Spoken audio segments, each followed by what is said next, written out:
The gentle sounds of a babbling creek and birds chirping in the forest are suddenly interrupted by the roar of construction machinery. Daniel Morrison, a successful lawyer, returns to his 15-acre plot of land that he's carefully maintained for 10 years. But as he arrives, an unimaginable sight greets him. A lavish mansion is standing right in the middle of his land. Daniel couldn't believe his eyes. Before him stood a massive mansion, with Italian marble columns, a meticulously tended garden, and a butterfly-shaped pool. But the most shocking part, it was all built on his land that he legally owned. And the woman behind it all was none other than Karen, the president of the Riverside Estates HOA, who treated the land as if it were her personal kingdom. Karen walks out of the mansion, smoothie in one hand and phone in the other, completely unfazed by what's unfolding. She greets Daniel as though she's welcoming a guest into her home, unaware that she's about to face a legal storm. With a smug smile, Karen steps out, waving as if this were her house. "Hello, I think you're mistaken," she says, her voice dripping with sweetness. "This is HOA property, and I approved this project." Daniel doesn't flinch. He pulls out the deed to his land. "You've built a mansion on my property without permission. This is trespassing," but Karen only laughs.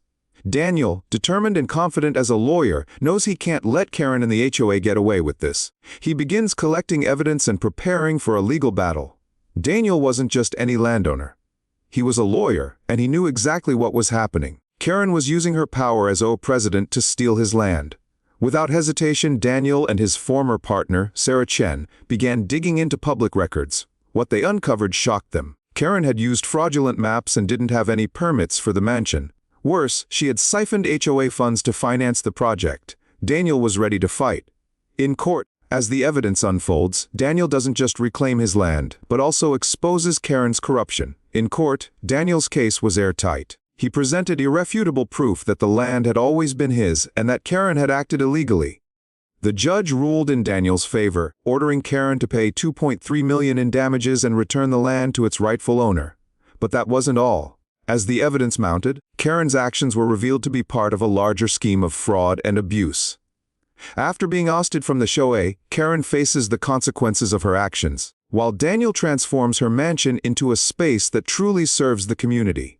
Not only did Karen lose her mansion and her position, but the very community she had tried to control turned against her. A vote of no confidence was held, and Karen was removed from office. The HOA members, fed up with her tyrannical rule, rallied behind Daniel. As for the mansion, Daniel decided to turn it into a place for community gatherings. What Karen had built for herself was now a space where neighbors could come together and enjoy life. Karen is finally held accountable for her actions, while Daniel's victory becomes a symbol of justice and integrity. Karen's crimes didn't go unpunished. She was convicted of wire fraud, embezzlement, and trespassing, sentenced to 8 years in federal prison, and ordered to pay $3.7 million in restitution. When she was led away in handcuffs, she screamed, "But I'm the HOA!" But in the end, it didn't matter. Daniel had reclaimed his land, and the community had finally found freedom from Karen's iron-fisted rule.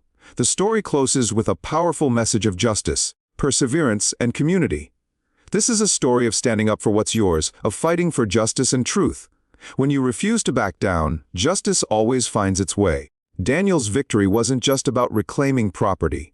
It was about reclaiming the community and showing that even the most powerful can fall when their actions are exposed.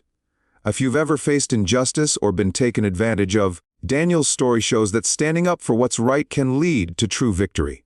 Don't let corruption or entitlement win.